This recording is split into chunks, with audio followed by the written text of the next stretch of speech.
Donald Trump is a draft dodger, a dishonorable coward unfit to be commander-in-chief. He attacked John McCain, who was tortured for 5 years in a North Vietnam hellhole, and refused early release unless every American was released. He's not a war hero. He's a war hero. He's a war hero. 5.5 years. He's a war hero because he was captured. I like people that weren't captured, okay? He refused to visit the cemetery of our fallen in France, saying, "Why should I go to that cemetery? It's filled with losers." He accused the heroes who served in Iraq of stealing millions to make themselves rich. Trump said of Americans who died fighting for their country, "I don't get it. What was in it for them?" He mocks our generals. I know more about ISIS than the generals do, believe me. Trump referred to President George H.W. Bush as a loser. No Trump family member has ever served in the military. On November 3rd, it's time to throw this loser coward out of our White House.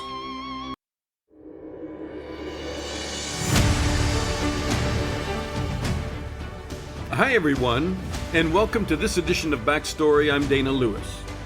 That was an ad by disgruntled Republicans who called themselves the Lincoln Project.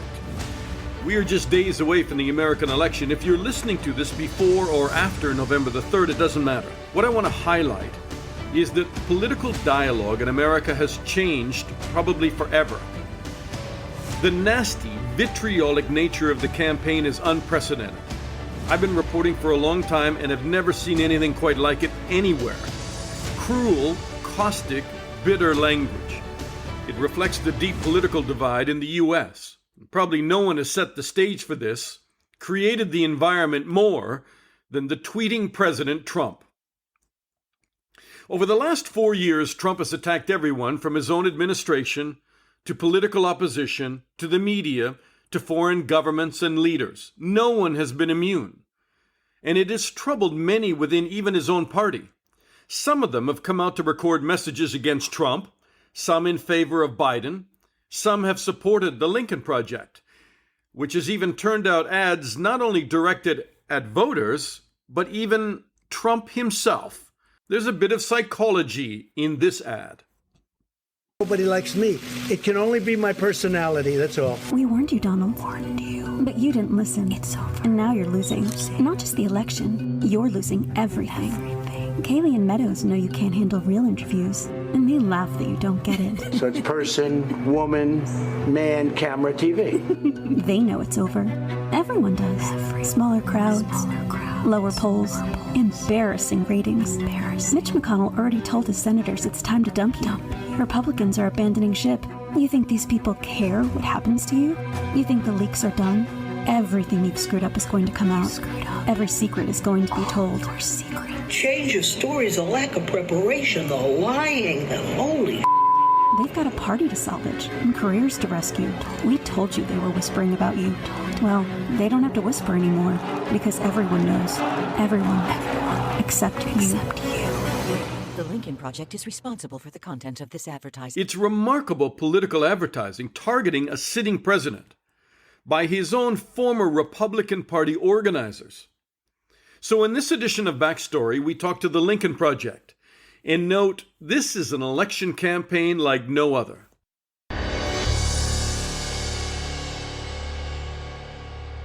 All right, I want to introduce you to Ron Stetzlow, and he joins us from Park City, Utah. Hi, Ron. Hey, Dana. Great to be with you. So you were one of the original founding members of the Lincoln Project. Can you tell me how this got started? That's right.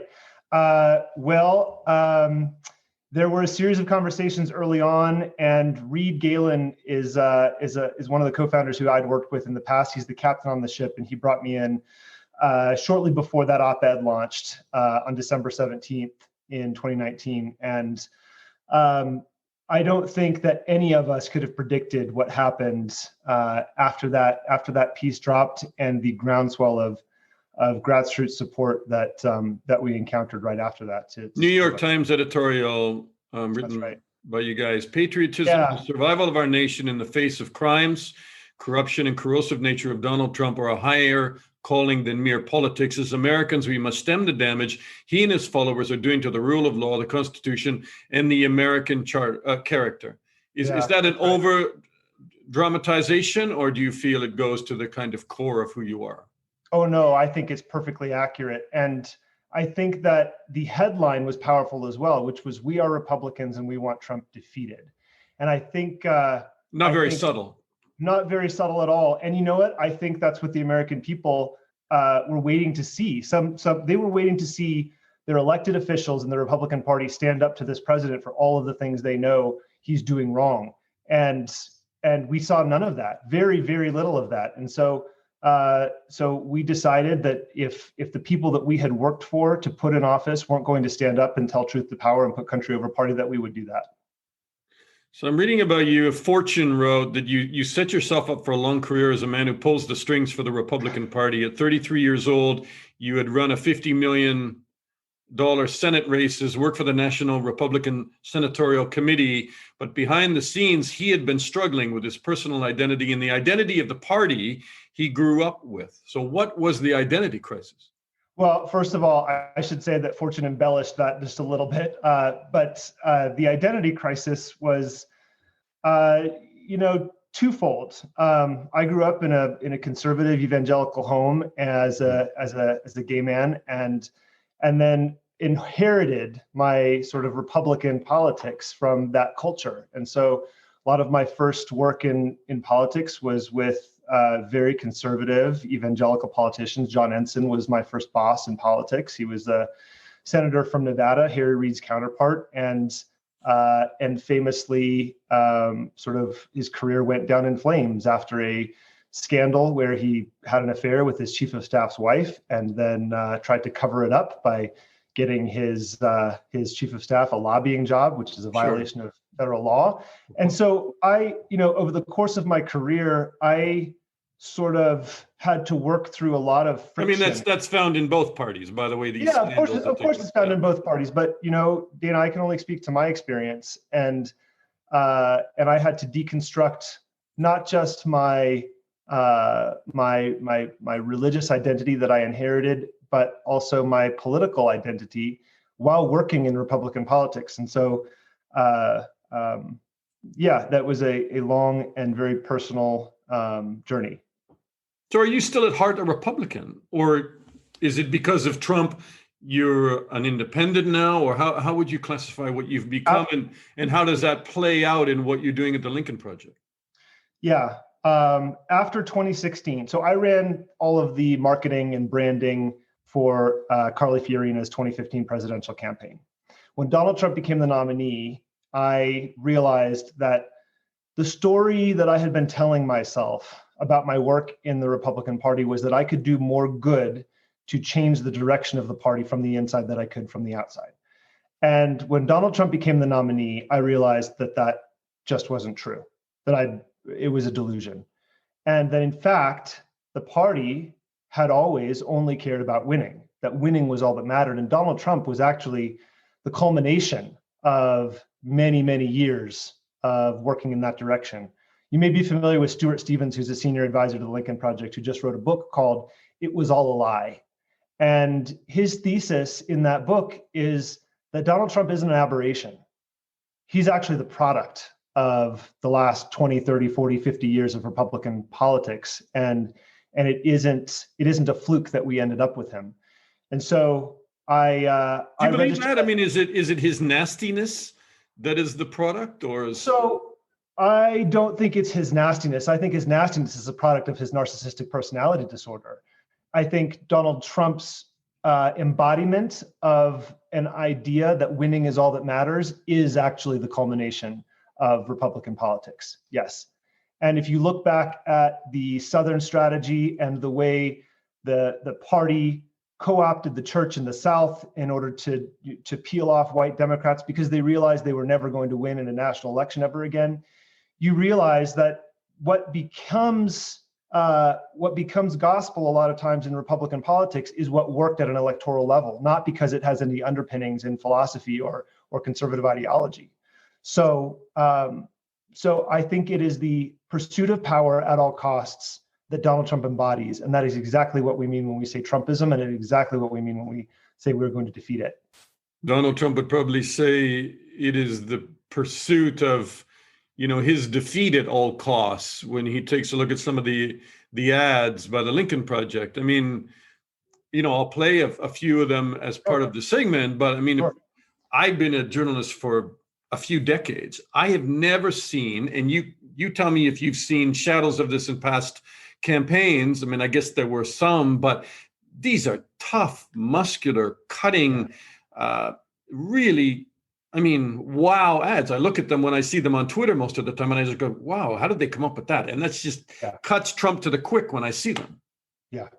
Yes. I mean, what's the question? Absolutely, they are. Somebody had to. It's unprecedented stuff we're seeing. Yes, I think that's totally fair. And I think it's also fair to say that the movement, the project that we have created and that millions of Americans have come to support, this is not normal for a super PAC. This is not how political entities usually operate. This is something very, very special. But as Rick Wilson noted at our Cooper Union events, I think he said, in the words of the political philosopher Liam Neeson, we have a particular set of skills. And I think that's what we see in the ads. So let me just clarify that these ads, most people see the very tough, muscular, biting ones, as you mentioned, which are designed to take Donald Trump off his game. They're designed to derail the Trump machine. They're designed to get in their heads. And that's exactly what they do. Our first breakout ad, Morning in America, did exactly that. And that's partly why the Lincoln Project has been so successful, because we proved that we knew how to live rent-free in his head. Some of them speak directly to Trump, right? I mean, the loyalty problem speaks directly to Trump. That ad, it's kind of paranoia, worrying that he's sinking fast. There's psychology in that ad. Absolutely there is. And he's predictable in that he can't resist when he's being jabbed or baited. It's almost like you lay down a rake and every single one he'll step right on it and it smacks him in the face. He just can't resist, and that's because of his narcissistic personality disorder. I had a conversation with Mary Trump about this exact thing. His niece, who wrote the book. I'm blanking on the name now. She wrote her book, Too Much and Never Enough. Yeah, How My Family Created the World's Most Dangerous Man, and she gives some tremendous insights into essentially the mental illness of the President of the United States, which is it ought to terrify everyone. But I want to be clear about these ads, because the ones that you're talking about are the ones that most people see on Twitter. And the Lincoln Project is sort of like an iceberg. And those ads are the tip of the iceberg, and they're the visible part. But there's a whole machine underneath. Can you tell me, because as we speak to you from London, we don't see everything that's published. Like, right. I know, for instance, the Lincoln Project did these billboards. Yes. In New York, and I mean that was very personal, right? I think. Yes. Yeah. The billboards. That was President's daughter Ivanka and Jared Kushner. Sorry. Yes. Yes. And just so everyone's clear, you can go look up the Lincoln Project billboards. I'm sure you'll find the pictures of them. Yeah. Was that fair, do you think? Absolutely, it was fair. Yes, absolutely, it was fair. I think most people have given Jared Kushner a pass for his role in the mishandling of the coronavirus pandemic. Yeah. He was running a shadow task force behind Mike Pence, and one of his jobs was to secure PPE, personal protective equipment, for frontline workers, healthcare workers in New York. And you know what he said when he was asked about that?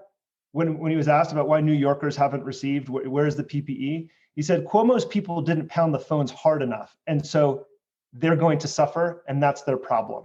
And then he's been quoted now in these tapes as saying, we had to get the doctors out once we got the doctors out of the conversation on COVID-19. He certainly had a huge role in all of this. Yes. At a moment when Americans are desperate for accurate scientific medical information, he's saying Trump is going to take the country back from the doctors, meaning we're going to make it all about Donald Trump again.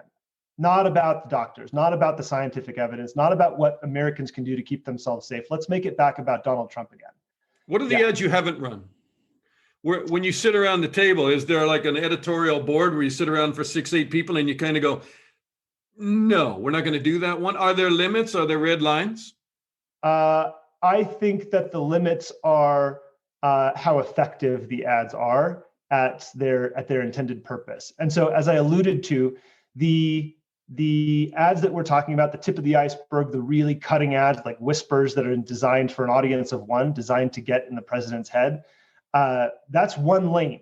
But there's another lane of ads that are designed to speak directly to the American people, directly to the demographics and geographic areas that we know are moving directly against the president. And the reason COVID is so powerful as a messaging tool is because it's the thing that everybody cares about right now, obviously. So when you look at where COVID is spiking around the country, which states and which counties and which cities, we have noticed, our political team, which is just brilliant, have noticed a direct correlation between where COVID spikes and where Donald Trump's positives decline substantially. And so they have designed this brilliant strategy of essentially buying into the spike, which means we take these ads that speak directly to the experience of the American people. Donald Trump will never change. Over 200,000 Americans dead. Trump said COVID-19 affects almost nobody. But then he got it. His wife got it. His press secretary got it. His debate team got it. His White House staff got it. Trump turned the White House into a hot zone. Now Trump is still trying to convince us that the greatest public health threat in over a century isn't a big deal, while he gasps for air fresh from the hospital. Americans know there's a lot more wrong with Donald Trump than just having COVID-19. He doesn't care about others, can't lead, can't plan, can't face the truth. Donald Trump will never change. He's killing us. This year, vote like your life depends on it. As a result of Donald Trump's mismanagement, and I think it's important to note, lying about this pandemic, because he knew early on, he told Bob Woodward, this thing's a killer if it gets you. He knew how serious it was. And then he continued to lie and mislead the American people. So Ron, I don't know, here's the one bit of expertise I have that you don't. And that is I've worked in foreign countries all my life, covering the news and covering American diplomacy, how they go in and teach people about democracy and human rights. And then they are the policemen of the planet on that in many, many different areas, right? I mean, pushing back against Russia and other. Yeah. So you have now, I guess, turned the corner on political dialogue in America. First of all, from President Trump, because we've never seen a president attack people personally as he has done. And then the Lincoln Project probably has paved a new road in terms of what's acceptable and what the new kind of normal is in terms of political campaigns. Do you mourn any of that? I think Donald Trump has paved a new road in terms of what is acceptable for the president of the United States. I don't think anyone would tell you that we set out to pave a new road. We set out to defeat this. Well, you did. You did, because I've never seen that kind of political ad before. They are, cutting edge stuff. I've just never, just not cutting edge in terms of effective. I mean, they cut Trump to the quick. I mean, they're full gloves off, bare knuckle fight, right? Yes, they are. All right. So are you comfortable with all of that? Or do you hope that with a different presidency, whether it be Democrat or Republic in the future, that this kind of political rhetoric goes away? Or do you think this is the way you run campaign ads from now on? I think that as long as the cancer of Trumpism exists, it's going to take this kind of fight to defeat it. Do I wish it wasn't necessary? Sure. But that's not where we are right now. What if Trump wins? What happens to the Lincoln Project? If Trump wins, then I think the Lincoln Project becomes more important than it was before. And, there are so many things at stake in a Trump second term. One of the things I worry about the most, beyond all of the authoritarian behavior, beyond the silencing of critics, beyond the destabilization of our institutions and the discrediting of truth, one of the things I worry about is what lessons the Republican Party learns and the new batch of politicians who are currently running for office learn about a second Trump victory. Because the Republican What do Party, they learn? What's the answer? The Republican Party is an institution, and it learns from victory. And the lesson, if Donald Trump wins, is that it was all okay. That pursuit of power at all costs was all okay. That abandoning the principles that Abraham Lincoln famously made clear at his Cooper Union address in February of 1860 in New York, that right makes might, was meaningless. That might makes right. Yeah, I was just going to flip that around for you. Yeah, absolutely. Yeah. I mean, yeah. In his speech at the very end, as you know, he said, "Let us have faith that right makes might. Let us dare to do our duty as we understand it." And what he was saying in that speech is that the moral high ground creates political power. And Donald Trump is the antithesis of that principle. Not a lot of moral high ground there. No, he's not interested in moral. He couldn't spot it with a telescope. Where do you go from here, guys? I mean, we as we speak, we're on the eve of this election. Do you now go into park kind of over the weekend and you watch it unfold? Absolutely not. I wish we could, but there is way too much at stake and we're not taking our foot off the gas. As you've probably seen, some of the polls have started to tighten. The political map still looks very good, but one of the unique things about this political race is that the race has stratified and the map has flattened.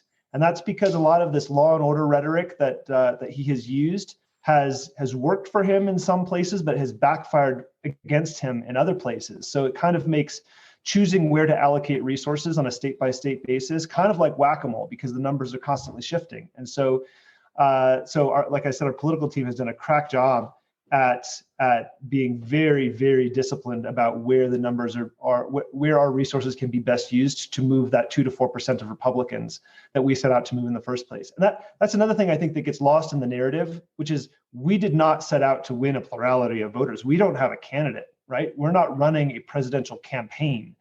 We set out to peel off 2 to 4% of Republican voters from this president. And if we could do that, then we would be successful.